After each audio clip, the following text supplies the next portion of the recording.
buat video juga. So hari ni kita akan buat video berkenaan dengan programming. So kita akan fokus pada Python, iaitu ular. So Python ni adalah ular. Pada masa yang sama, dia juga adalah sebuah bahasa programming. So mula-mula Google Python, buka website ni, pergi ke download lah, lepas tu install. Dah install, pergi buka website ni, Visual Studio Code. Lepas tu nantilah adalah paparan dia. Lepas tu pergi tekan dekat si download ni. Lepas tu lepas dah download tu install.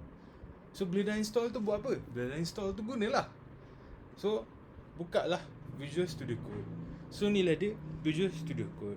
Jangan lupa bila kita buka Visual Studio Code ni, kita buat satu folder khas untuk kita bermain dekat dalam Visual Studio Code. So jangan lupa pergi ke extension. Tulis Python. Kita pun tunggu. Dah tunggu. Kita download benda ni sahaja. Kita download Python, Microsoft, install license, pipelines, apa jadah semua. Install. Dah selesai install, bagus. So kita dah ready. Okay, tamat part 0.